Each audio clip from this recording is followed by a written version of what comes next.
باڵێتر پارتی و یەکێتی بڕیارەکە لە کۆبوونەوەکانیاندا باسی ئەو پرسانە بکەن کە لە نێوانیاندا لە ماوەی ڕابردوودا جێگەی مشتومڕ بووە پرسە هەڵبژاردنەکانی پەرلەمانی کوردستان و کۆمەڵێک بابەتی دیکەی گرنگ پەیوەندیدار بە بەرژەوەندیەکانی هەرێمی کوردستان لەم نێوانەدا هەیە. من زیاتر قسە دەکەم سەبارەت بە کۆبوونەوەی مەکتەبی سیاسی پارتی و یەکێتی بەڕێز دکتۆر نووری عوسمان ئەنجامی کۆمیتەی ناوەندی پارتی دموکراتی کوردستان لە دهۆکەوە لەگەڵم دەبێت.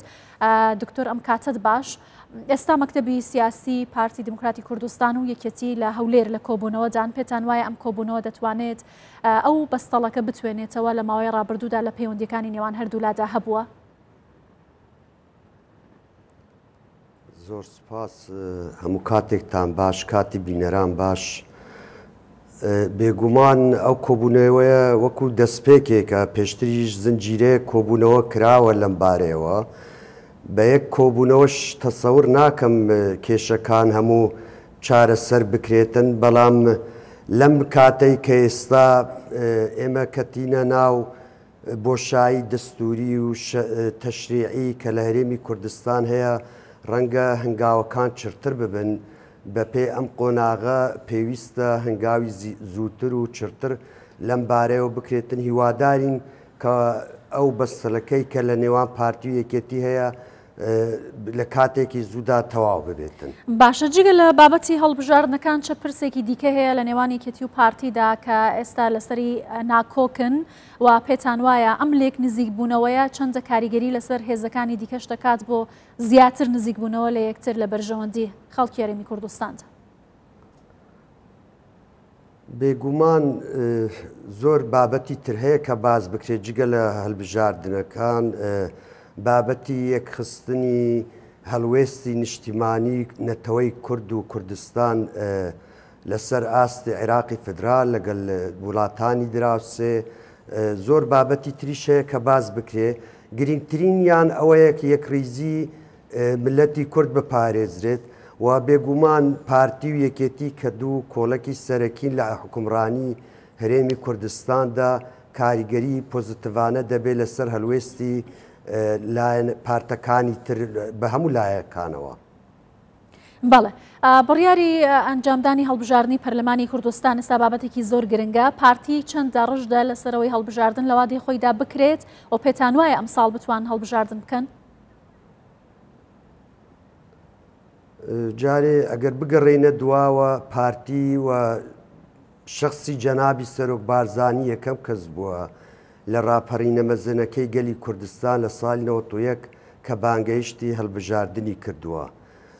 پارتی لە ماوەی ڕابردووشدا لەسەر داوای لایەنەکان ئامادە بوو کە لە یەک بازنی یاسای هەڵبژاردن بگۆدرێت بۆ چاربازنەیی و لەسەر هەموو بابەتەکان ئامادە بووە، چ بۆ لایەنەکانی هەرێمی کوردستان چ بۆ حتا بۆ وڵاتانی دەرەوە هاوپەیمانان بێ یان نەتەوە یەکگرتووەکان بێ. پارتی هەموو ئامادەیەکی پیشان داوە. لەسەر بابەتی پێکهاتەکانیش پارتی دیسان گوتی پێکهاتەکان چۆنیان پێ باش بێمەوا دەکەین. ئێستاش پارتی دەڵێ ئەمڕۆ هەڵبژاردن بکرێ لە سوبینێ باشترە، هەر ڕۆژێک زووتر بێ باشترە بۆ ئەوەی ئەم بۆشایە دەستوریە و تەشریعیەی کە لە هەرێمی کوردستان هەیە کۆتایی پێ بێوە بۆ پتەوکردنی متمانە بە حکوومەتی هەرێمی کوردستان و ئەوە بێتە سەرەتایەک بۆ یەکخستنی و ڕێخستنی ریزەکانی لایەنەکانی کوردستانیان و یەکریزی نیشتیمانی کە ئەمڕۆ زۆر هەمومان بینیمان کە محاولاتی زۆر کرا کە قوارەی هەرێمی کوردستان تێبگرێتن. سەبارەت بە ئەنجامدانی هەڵبژاردن لەم ساڵەدا ئەوە بە پێی بریاری دادگای فدرالی ئێمە ناتوانین کۆمیسیۆنی هەڵبژاردننی هەرێمی کوردستان کارا بکەین، بۆیە دەبێت کۆمیسیۆنی هەڵبژاردننی عێراق بێتن ئەوە بکە. جەنابی سەرۆکی هەرێم هەموو هەوڵێکی خستوتە گەر لەگەڵ نەتەوە یەکگرتووەکان و لەگەڵ کۆمیسیۆن چەندین کۆبوونەوە کراوە. ئەگەر بێت و هەڵبژاردننی ئەنجومەنی پارێزگاکانی عێراق دوا بخرێتن ڕەنگە بتوانێت بێت لەم ساڵدا هەڵبژاردن ئەنجام بدرێ. حکوومەتی هەرێمیش هەموو ئامادەکاریەکی پیشان داوە لەسەر زاری جەنابی سەرۆکی حکوومەت کە حکوومەت ئامادەی هەموو ئاسانکاریەک و بودجەی پێویست تەرخان بکە بۆ ئەنجامدانی هەڵبژاردن. کەواتە چ ڕێگریەکەمێنێ لە بەردەم ئەنجامدانی هەڵبژاردندا ئەگەر سەرجەم لایەنەکان ئامادە بن هەڵبژاردن لە کاتی خۆیدا بەڕێوە بچێت؟ تەنها ئەوەیە ئایا کۆمسیۆنی هەڵبژاردننی عێراق دەتوانێت ئەو دوو هەڵبژاردنە ئەنجومەنی پارێزگاکانی عێراق و هەرێمی کوردستان لە کاتێکی نزیکدایان پێکەوە بەڕێوە بباتیانە.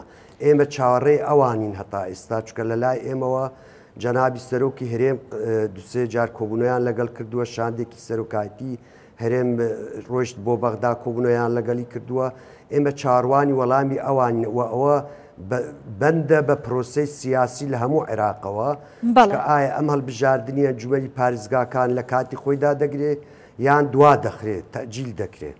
بەڵێ دکتۆر نووری وەکو بەڕێزیشت ئێستا لە قسەکانت ئاماژەت پێکرد لە ماوەی ڕابردوودا هەوڵێک هەبوو بۆ بچووکردنەوەی قەوارەی هەرێمی کوردستان، پێتان وایە ئەم هەوڵانە بە چه ئامانجێک دەکرێن؟ ئایا دەتوانن سەرکەوتوو بن؟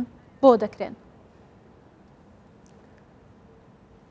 بێگومان ئەوە بەیانی جەنابی سەرۆک بارزانی هەموو شتێکی ڕوون کردەوە کە فەرموویەتی کوردستان یان نەمان. هیچ هەوڵێکی سەرکەوتوو هەوڵی بەردەوامی شەبووە پێشتریش، بەڵام ئەو جارە بە شێوەیەکی زۆر زەق دیار بووە. هیچ هەوڵێکی وا سەرناگرێ، ئەوە گومانی تێدانە. پارتی بە درێژایی مێژووی خۆی خەباتی کردووە و لایەنەکانی کوردستانی تریش هەر کەس بەپێ قەبارەی خۆی ئەوەی کردووە و ئەمە دەستکەوتی ملەت و نەتەوەی کووردە. ئەمە دەستکەوتی تاکە کەسێک نییە، ئەمە دەستکەوتی ملەتی کووردە.